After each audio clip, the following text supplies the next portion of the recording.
Last year మొత్తం ఐపీఓలు 1,70,000 కోట్లు వీళ్ళ నుంచి ఫండ్స్ మొబిలైజ్ చేయడం జరిగింది. ఇప్పుడు మళ్ళీ ఈ ఏడాది 2,00,000 కోట్లకి ఐపీఓలు వస్తున్నాయి, మెగాలు, అంటే ఎల్జీ లాంటివి, రిలయన్స్ జియో లాంటివి, అటువంటివి. అయితే ఈ మధ్య ఏవైతే కొన్ని ఉన్నాయి ఇష్యూలు, 180, 800, 700, 600 రెట్లు ఓవర్ సబ్స్క్రైబ్ అవటం జరిగింది.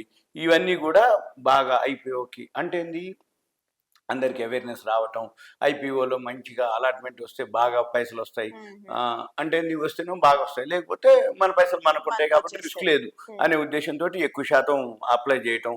అయితే ఈ ఎవరైతే అప్లై చేస్తున్నారో వాళ్ళందరికీ ఏం జరుగుతుంది అంటే, ఈ కంపెనీ వాళ్ళ యొక్క వచ్చే ముందు వెబ్సైట్లో ఉంటుంది, ఎవరైతే వీడియో చూస్తున్నారో చిత్తోర్ గర్ అని ఒక వెబ్సైట్ ఉంటుంది, చిత్తోర్ గర్. దాంట్లో ఈ ఐపీఓకి సంబంధించిన కంపెనీ యొక్క ప్రొఫైలు, ప్రాస్పెక్టస్, కంపెనీ ఎందుకు చేస్తుంది, ఏం చేస్తుంది, ఈ పైసలు తీసుకొని ఐపీఓకి వచ్చి ఏం జరగబోతుంది, మొత్తం డీటెయిల్డ్గా దాంట్లో ఉంటాయి.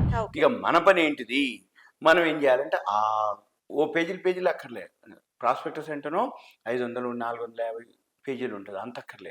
సింపుల్గా ఒక పేజీలోనే చిత్తూరు గారిలో ఉంటుంది. అంటే కంపెనీ ఇన్కార్పొరేట్ ఎప్పుడైంది, కంపెనీ ఏం పనిచేస్తుంది, కంపెనీ ప్రోడక్ట్ ఏంది, సర్వీస్ ఏంది, కంపెనీకి ఎంత ఎక్స్పీరియన్స్, అంటే ఆ డైరెక్టర్స్కి, ఆ ప్రమోటర్స్కి ఎంత ఎక్స్పీరియన్స్ ఉంది, ప్రమోటర్ యొక్క వాటా ఎంత ఉంది, ఏమన్నా అప్పులు ఉన్నాయా లేవా, కంపెనీకి సబ్సిడీలు ఉన్నాయా, రాయితీలు ఉన్నాయా, దీనికి ఏమన్నా బెనిఫిట్స్ ఉన్నాయా, రాబోయే రోజుల్లో ఆ సెక్టార్కి ఏమన్నా గ్రోత్ ఉంటుందా, ఆ సెక్టార్కి ఏమన్నా బెనిఫిట్స్ ఉంటాయా, ప్రభుత్వం నుంచి ఏమన్నా సబ్సిడీలు కానీ రాయితీలు ఉన్నాయా, ఇవన్నీ డీటెయిల్డ్గా దాంట్లో ఉంటాయి. వాళ్ళు ఎక్స్పాన్షన్ చేస్తుర్రా లేదా, ఇవన్నీ మనం చూడాలి.